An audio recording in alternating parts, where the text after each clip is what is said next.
Welcome back. We are joined today by Professor Seyed Mohammed Marandi, a professor from Tehran University and also a former advisor to Iran's nuclear negotiation team. So thank you for coming back on. Hi, Glenn. Thank you very much for having me. It just shows how much I like your show because I went through a lot of trouble to get online. Well, I appreciate it very much. And I guess what you're referring to is the internet connections in reference to the different riots which have been going on in different cities in Iran, including Tehran then. It does seem, though, that every time there's a build-up to another regime change operation or invasion, it almost every time follow the exact same script, though. That is, first you destabilize the society with sanctions and an information war. Then you build on the grievances of the public and instigate violent protests. You announce the intention to help or support the locals in their aspirations for freedom against their own government, of course. And the rhetoric is always dumbed down to a binary choice. Either you don't care about the struggle for freedom and the aspiration of brave protesters, or you support the sanctions and or military intervention. So, and after the coup or invasion, it turns out the US and its allies actually had some zero-sum geopolitical interest and power interest, as opposed to solely acting out of altruism and love of freedom. But almost every time, the result is always the same from the Arab Spring and onward. That is, the country which was to be liberated is instead destroyed. So we've all seen this movie before, which is why it's my position that Iranians can, of course, protest the government all they want, but this is an internal Iranian issue, and as soon as it becomes an international issue, then you can't really keep the geopolitics out. But sorry for the very long prelude to the question. So how do you assess, though, the situation now there on the ground in Tehran? What are the domestic grievances, and what is the geopolitical component here? Well, first I should point out that every once in a while, every few years, the West, Western media, Western pundits, think tanks, leaders say that Iran is on the verge of collapse. And every time people like myself come and say that it's not going to happen, the state has popular support, the Constitution is something that a very strong majority of Iranians adhere to, and your assessments are based on wishful thinking. And every time, every single time, they'll say you're a mouthpiece for a dying regime or something like that. And then it goes, it's like a loop. It goes over and over every 2, 3 years, 3, 4 years, 4, 5 years. Now, what's happening now is that basically we had a sudden fall in the currency. I don't know what percent, but let's say 40, 50% item in a somewhat brief period of time, maybe 30%. I'm not sure because I don't follow the currency rate. But it was a surprise fall. And it turns out that it was managed from abroad. In other words, the United States and its Western allies put pressure on those places that do currency exchange with Iran. So for a period of time, there was a lot of difficulty. Then because the currency dropped significantly, we had in Tehran and some other places protests, not very large, few thousand, I guess. Again, I don't know the numbers, but let's say a few thousand. And they were peaceful. And why were they protesting? They're basically business people who had shops, who bought and sold. And their argument was that, look, if you don't stabilize the currency, we're going to go out of business because we sell goods and then suddenly the price goes up and we can't buy new goods to put in our shops. That, to put it simplistically, because that's my because I'm not an economist. The protests went on peacefully. No one was arrested. No one was hurt. The police did not intervene. Nothing happened. And then we saw day two. On day two, the protests continued. Probably the same number of people, maybe a bit more, maybe a bit less in Tehran. Not in most cities, but in maybe a couple of the bigger cities. Then we had infiltration. Suddenly, we had these small groups of people, and we had this 4 years ago as well. Small groups of people, very well disciplined, very well organized, began to infiltrate the protests and began rioting. And they were very violent. Over the past few days, over 100 officers of the law have been murdered. Some of them have been beheaded or burned alive or smashed, their faces and heads smashed by these people. So in the United States, we have a case where sorry, someone came and says, "Oh, internet okay?" And I say, "Yes, it's fine." So in the United States, you had the case of a woman being shot in the head by an ICE official or officer, and we saw what happened in the United States. Here, and the argument goes that she was about to run him down or run over him. And the argument is whether she pulled to the right or not, or enough, or, They murdered over 100 officers of the law. They burnt alive a young woman who was inside a clinic. She was a nurse. They burned down the building. She went to the top floor, but she still couldn't escape. They burned down they murdered a person from the Red Crescent. They murdered a lot of people, ordinary people on the streets, a 3-year-old girl. Lots of people, they died. No one knows how they died. A surgeon told me that a lot of the injuries that he's dealt with, because he was I don't know what it's called in English, but I guess a trauma surgeon or something like that. Anyway, he deals with these things. He said that in his hospital, and someone else, another physician also said this, that people were shot with handguns, pistols, and at short range. And it was clear that these people were not just burning down buildings, they burned down many public buses, they destroyed many, what do you call them? Sorry, ambulances, but also fire engines. They burned down many buildings. The damage that they caused across the country in just in 3-4 days is massive. And they were very vicious. Now, in the West, they can claim that these are peaceful protesters, and they can ignore all the footage that people are putting out. And Western media, of course, is ignoring all of it.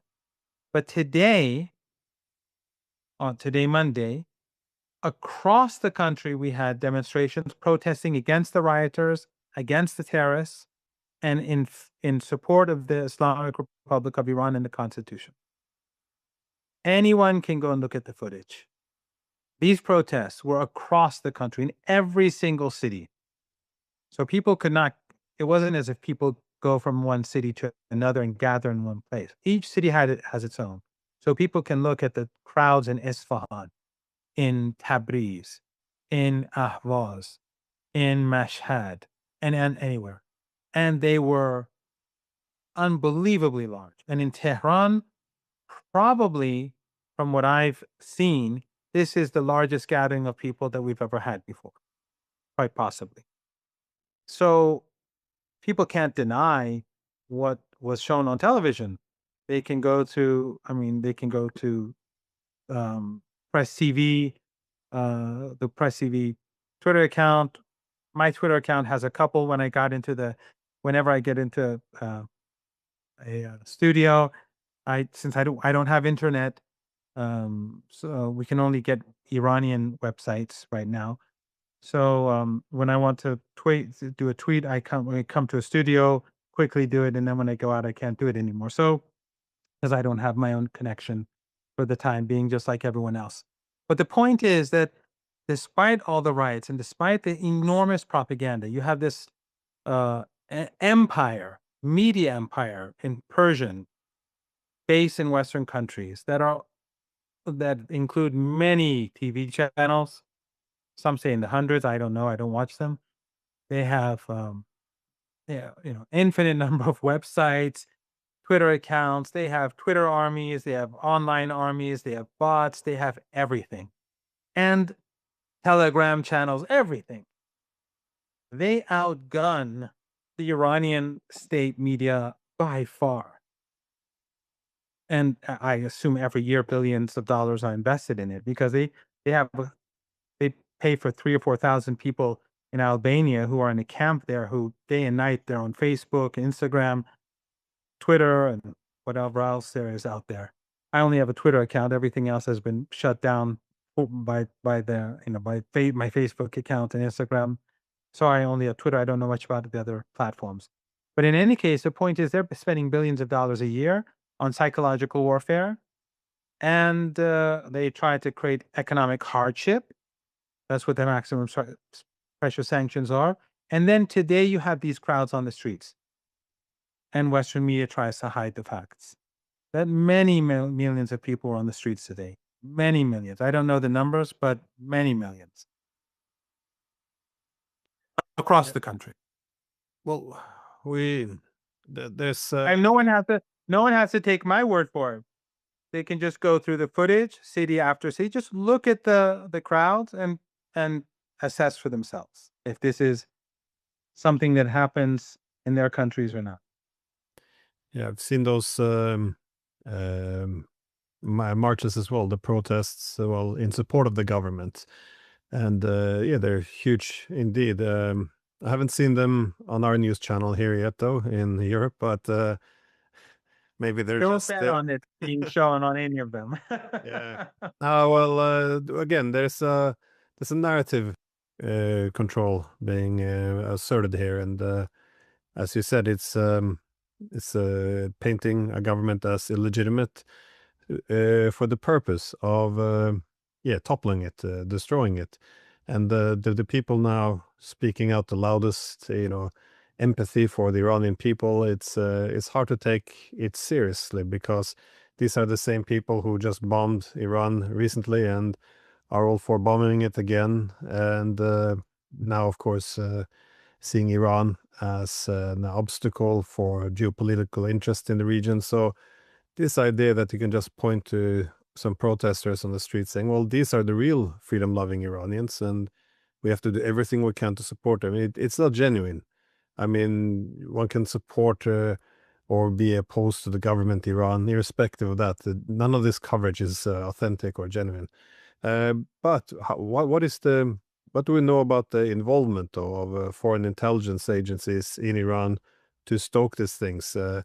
I know that it's, in some parts in the media, they say, well, this is just normal Iranian propaganda. However, we do see that Mike Pompeo, the former director of the CIA, and under Trump, the former Secretary of State, he tweeted, Happy New Year to every Iranian in the street, also to every Mossad agent walking beside them. So we should be worried that the former director of the CIA is participating in Iranian propaganda, or, it's it's become, I think, common knowledge accepted by most. But do you have any information or revelations in terms of the extent to which foreign intelligence agencies are involved in terms of trying to destabilize the country?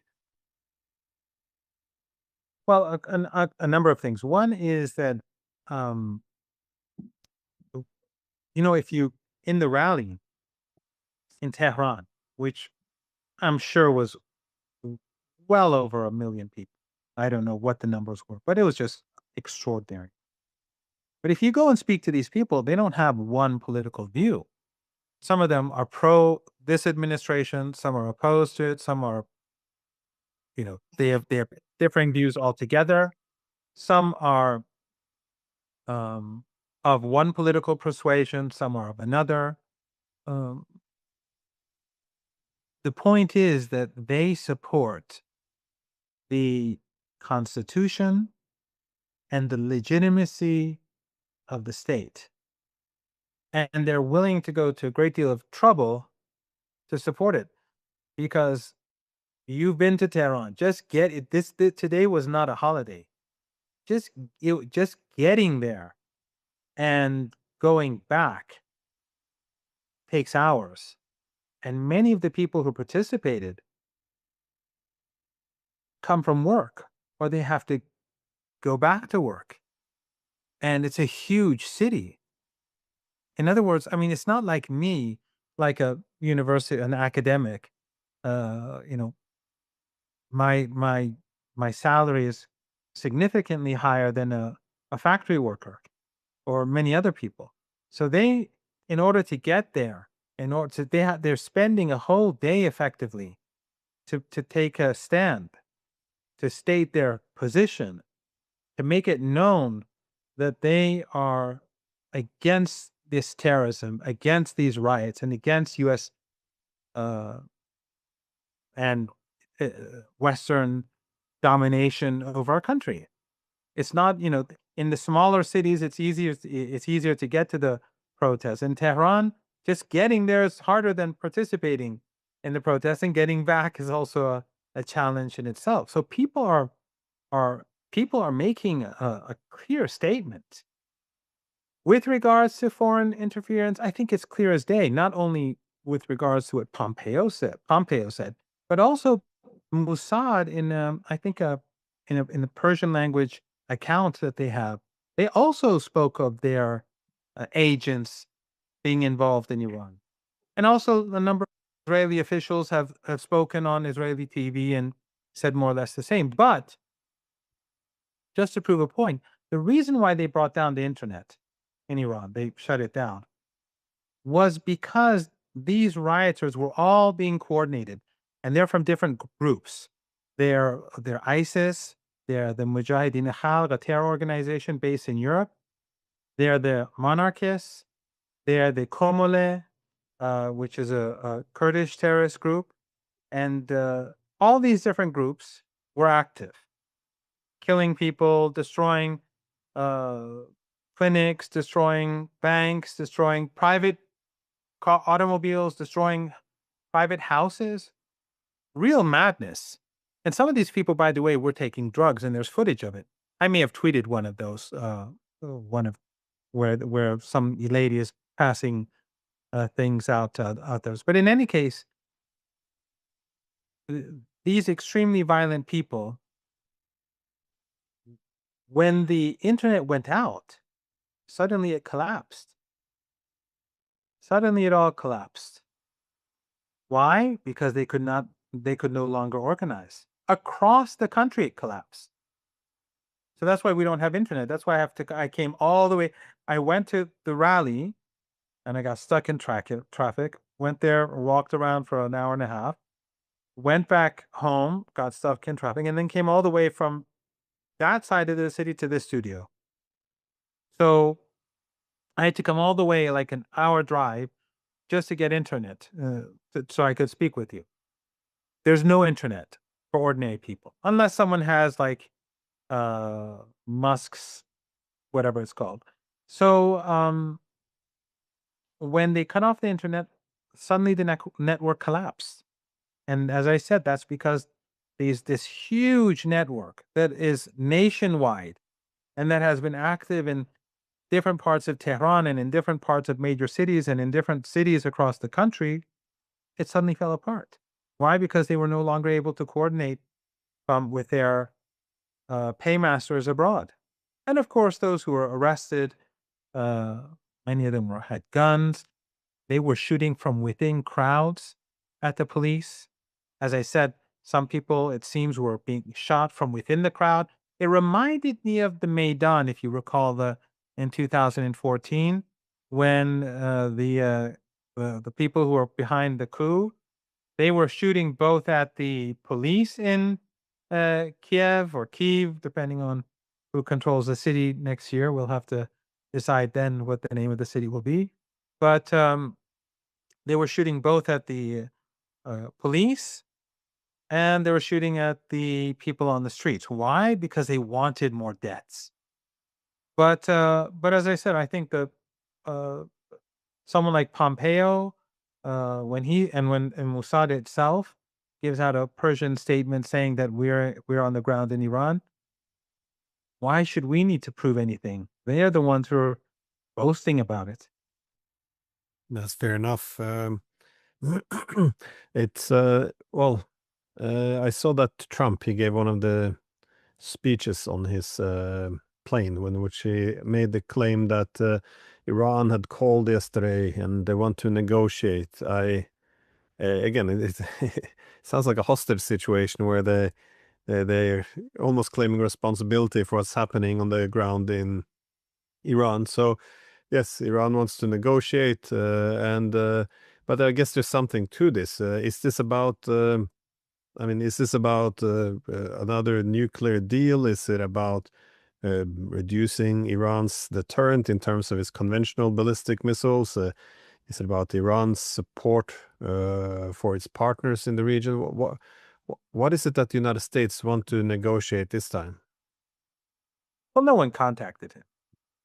And his ignorance about the situation, Glenn, which I think you should really take note of this, and so should your audience. He said, or he tweeted or uploaded on his Truth Social account, I suppose, that the second largest city in Iran had fallen to the protesters or the freedom fighters or the rioters or whoever it is that I don't know what he called them. Which city? When? When? Who took it? Not a town, not a village was taken by anyone. If his information, if his knowledge of the situation on the ground is so poor, then who's giving him intelligence? Who's feeding him knowledge about events inside the United States, events in Ukraine, events in Venezuela? He said, I don't know if you've been outside of Tehran. I think he was alluding to the city of Mashhad. The city of Mashhad, I don't know how large it is. It's must be 3-4 million. I don't know, maybe 3.5 million people. That would be a very big deal. That would be enormous. But he just says it and then it's finished. Either he just retweets stuff, or that's where or he believes it. I don't think he just. I think he probably believes what he's being told, or he's watching it on Fox News. I don't know where he gets that information. But the point that I'm trying to make is that the head of the United States is utterly ignorant about basic facts. And when someone is so ignorant about basic facts, then his actions, his decisions, his policies are all going to be founded upon uh, on something that's absolutely incorrect, and they're all going to fail.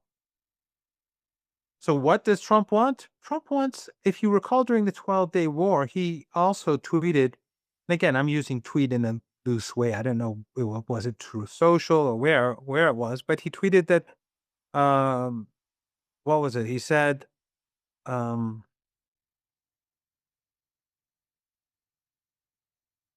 do you call it when someone has to surrender?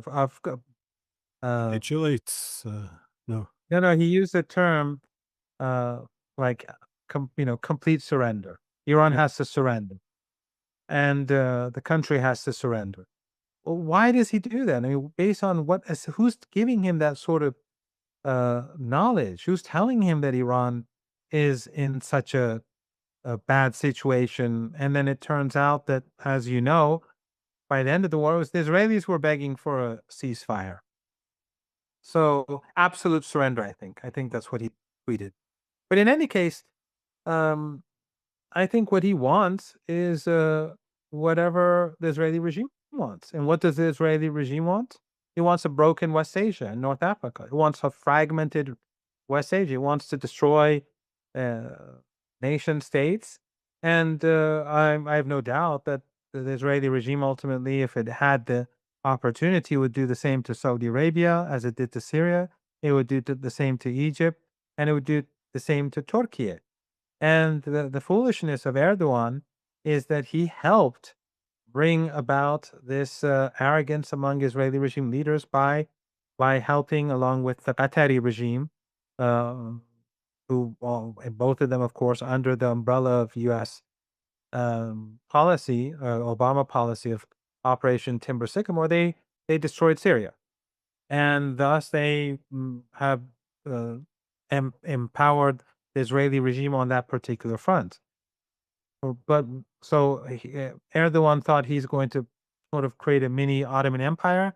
Now he's he's at he has borders with the Israeli regime, and obviously the Israeli regime has the upper hand because at the end of the day, what Erdogan never calculated was that his ally and in the White House is always going to choose the Israeli regime over him and his country any day of the week and whenever. So what the Israelis they would like to see a broken Turkey or Turkey, Saudi Arabia, Jordan, and of course Iran. But I think again they simply don't understand Iran. As I said at the beginning of the program, every 2, 3, 4 years, they say Iran is about to fall. And by the way, the whole woman life freedom thing, it was the same thing. It was all fake. Mahsa Amini was taken into a police station, rightly or wrongly. That's not the point. And then she died. She collapsed. And then BBC Persian in these, as I said, this empire of media, Persian media in the West, they began claiming that she was beaten and battered to death. And a lot of people believed it. Now, after 3 days or so, they put out the footage showing that she was completely okay and that she was not hurt. And then she just fell, and it came out that she had a precondition. She had an operation when she was a child. In any case, and the autopsy also showed none of this. I was on LBC or something a few days ago, and the host was saying, no, there was a UN investigation carried out in Iran. I said, well, name the people in the investigation, the people on the team. She was just making it up. So, but back then they used the same psychological warfare, and they created push for riots, and then we had the same process. So some people believed that she was beaten, so they came to the streets and protested, significantly larger than what the economic protests we had last week. But those were peaceful too. The first couple of days were peaceful, and then we had the infiltration, and it became violent. But so back then, they were also saying Iran is about to fall, and then people came to the streets. This time, people came to the streets in a way in which I have never seen before, or at least I don't recall. So every 3 or 4 years, but this time, hopefully, it's going to be the last, because I think the empire is declining so fast that they're not going to have the ability in 3 or 4 years' time to do anything to the Iranian people again, like they've been doing over the past 47 decades. It is a dangerous thing, though, when Or I was going to say it's very dangerous when one falls for one's own propaganda in this way. But we often see that this is what happens during conflicts, because there's a similar thing happened in 2014. That is after Russia took back Crimea. At that time, President Obama came out and he rejected the Russian reasoning, because the Russians has said, well, you took Kosovo.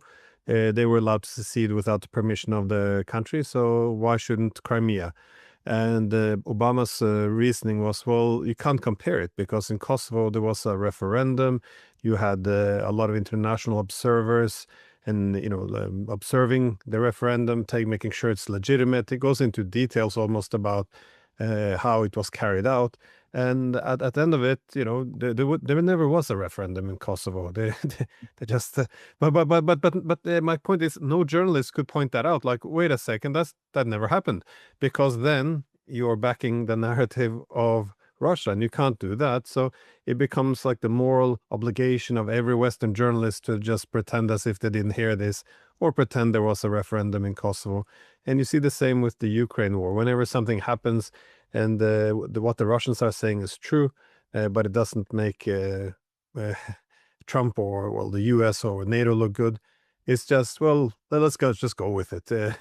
And after a while, it discredits oneself. But I was going to say with Mashhad, the idea that this city has fallen, this is the problem of think tanks and all. If you can control the information to the politicians, then you don't really need to control the politicians, just the people who whisper into their ears. But the question is always, though, is it Trump who's manipulating his base when he says the second largest city in Iran has fallen, or is Trump manipulated by his handlers, or it could just be stupidity? I mean, I've seen Trump on more than one occasion claim that Maduro has killed millions of people.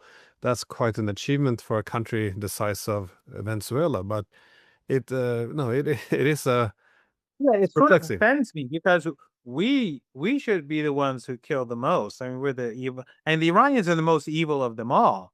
So it's offensive for us for Maduro to get to the highest number of murders in the U.S. ranking system. No, you're absolutely correct. It's in the case of Iran, it's worse than Russia or China. And why? Because Iran supports Palestine. That's been the issue all along for almost 5 decades. And Iran sacrifices for the Palestinian people, and it's been doing it for decades. And despite all the, like, Qatar and others and all these oil and gas rich dictatorships promoting sectarianism and tried to create hatred for Iran over the decades, and while the West has been always demonizing Iran, people are now seeing the truth. And what does this say, Glenn? What does it say about Iran, which after all these economic sanctions, which after all this antagonism, with this empire of Persian, anti-Iranian Persian media out there in the West, and with these rioters that are funded by the West and in Western intelligence agencies all working with them, because Mossad doesn't work alone. It's the CIA, it's MI6, it's French intelligence. All of them are in bed together. The Western embassies in Tehran, in our neighboring countries, they're all in it together. But what does it say about the Islamic Republic of Iran that despite all that, if they ask people to come to the streets, you will see people come in these numbers? Which country can do that? Can France do that? Can can Macron do that? Can the British Prime Minister do that? Can the Chancellor of Germany do that? That shows a high degree of legitimacy. But in the West, they do not want to accept Iran as legitimate because that destroys their whole notion of supremacism, that they are superior to the rest of us, that they have special privileges and rights, that they're more civilized than the rest of us. Of course, that narrative is being demolished because we've seen the genocide going on in Gaza. And there's no difference between Trump and AOC. AOC put out a tweet yesterday saying that we should support the people of Iran. In other words, what? Intervention? More sanctions? The sanctions are all directed at ordinary people. We know that. So the United States is already at war with women and children in Iran. But what is AOC saying? She is trying to push Trump towards war, towards further confrontation. This is a uniparty. There's no difference between any of them. Maybe over some abortion issues, or maybe over taxation. But when it comes to the empire, they're all the same. AOC is one of the leaders of the Democratic Party, and she's supposedly a progressive, and many of the progressives that you and I know and respect supported her. And this is what she's saying now. So the uniparty, it is basically out there to preserve the empire, but the empire is falling apart. Yet at the end of the day, these people won't think about it, but others should.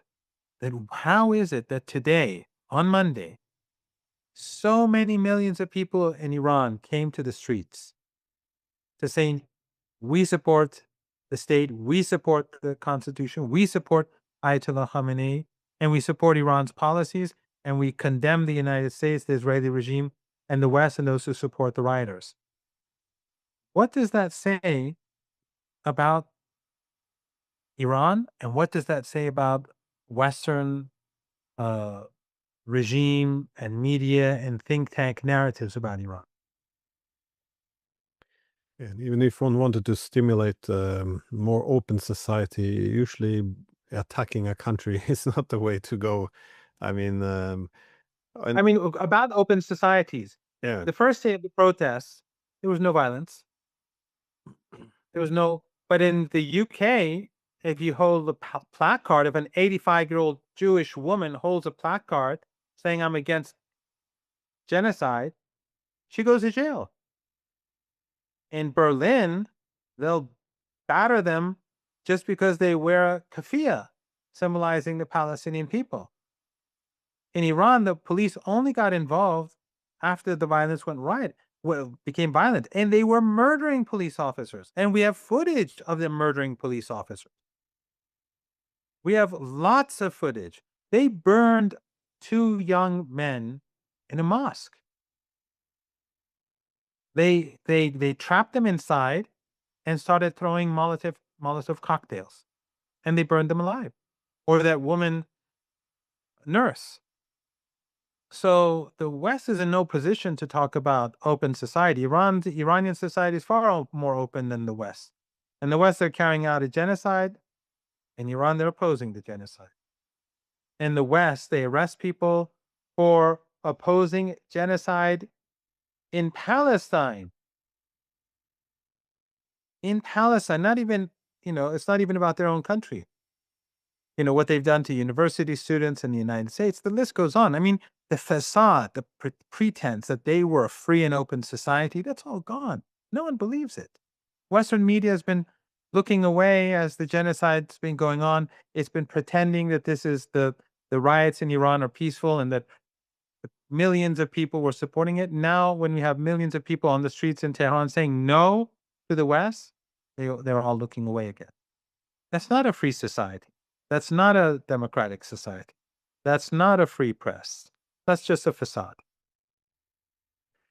regarding what you said about AOC, though, it reminded me a bit about a statement by the first president of Tanzania. He said that the United States is also a one-party state, but with typical American extravagance, they have 2 of them. So I thought that was a interesting quote.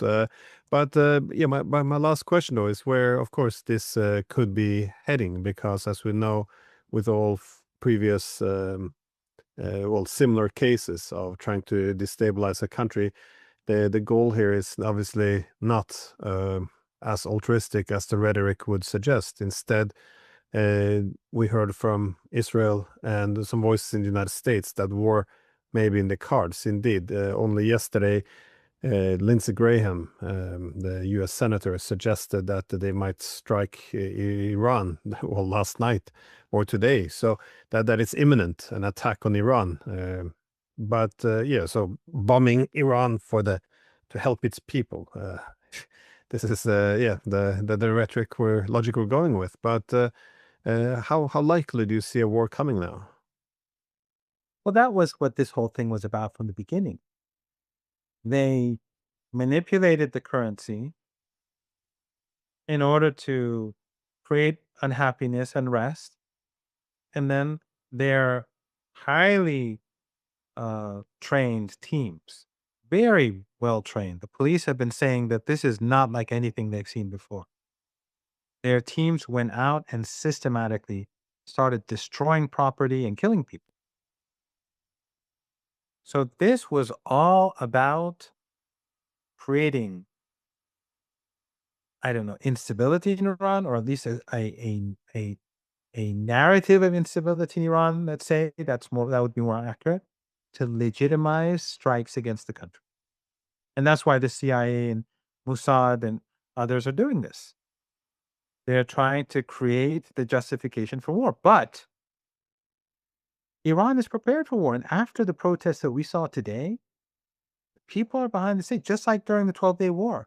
These people who carried out the riots, they were not with the people during the 12-Day War. They were opposed. They were on the other side.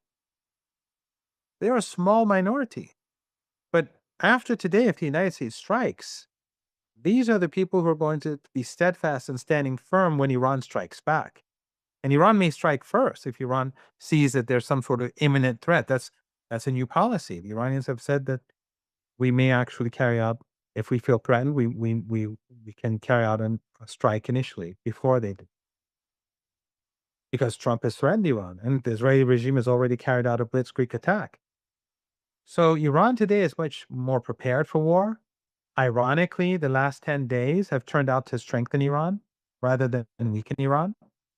It's made the population united and angry at these rioters and terrorists and the Westerners behind them because they've caused a lot of death and grief and damage.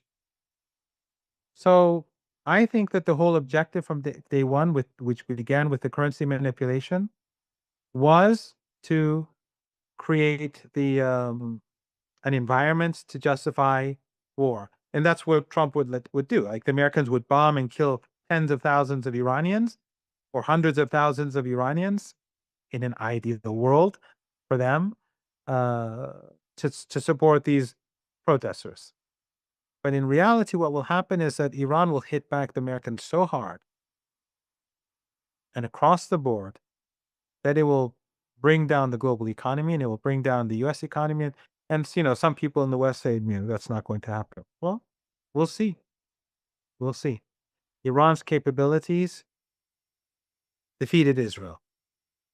Anyone can go look at what Steve Bannon said the day after the ceasefire. He said that the real story is that Netanyahu and the Israeli regime were desperate. They were being hit hard and they needed the ceasefire during the last 4 days, whatever. Today, Iran is much more prepared, but more importantly, Iran's capabilities at hitting the Israeli regime, which are much more significant today than they were 7 months ago, that is a sideshow. Iran's real capabilities are not directed at the Israelis. They're directed at the Americans. They're directed at the Persian Gulf, the Indian Ocean, the other side of the Persian Gulf. Why? Because for 3 decades, the Americans have been saying all options are on the table. So Iran has for 3 decades been preparing itself for war with the United States.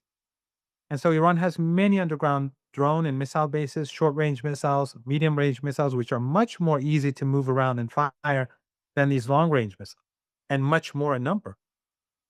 So Iran can swiftly devastate anything that's out there, very swiftly. And under circumstances where the United States wants to wage war on Iran, Iran is not going to hold back. The Americans struck Iran once, and Iran destroyed key U.S. installations in Doha with 6 missiles that struck the base. The Americans denied it, if you recall, initially, but then the footage came out. If the Americans want to go for war, it's not going to be like that. The Iranians are going to go all out. And the Speaker of Parliament said that today, and he said it also in Parliament, I think, yesterday. So that, I think, was the objective. And I think that's what the Zionists and the neocons want. But ultimately, if it happens, it will destroy Western economies. It's not something that we want. It's not something that any sane person wants. But the States, the West, is in the hands of the Zionists. When AOC and Trump are saying the same thing, there's a reason for that. It's because the people who really have influence and power are telling them to say the same thing. Yeah, I do get the impression as well that if they decide to go on another war against Iran, and it's looking increasingly likely, then it will play out very different this time. But you actually think as well that And Iran also, could Glenn, preempt? just one thing. Iraq, if there's war in Iran, Iran's allies in Iraq will take out Americans. And Iran's supporters in Azerbaijan, they will not remain quiet. The same is true in Yemen. This is not a war that the Americans can win. They don't have a chance in the world. And this is not the United States of 20 years ago. And this Iran is not Iraq. Iran is not even Vietnam. So, but again, the Zionists don't, because they're Israel first. They don't care about American interests. They want war because it's in the interest of the Israeli regime. They don't care about the results and how it could devastate Europe and the United States and the entire world. Well, Professor Marandi, thank you for taking time. And you had to travel across town to get to the studio, so I very much appreciate it. See, Glenn, when I say always a pleasure, always an honor, I'm always telling you the truth, because I get it. Getting them to let me into this building to do this interview, to use the internet, crossing town, just shows what a great show you have. Well, we very much appreciate it. Thank you. Thank you.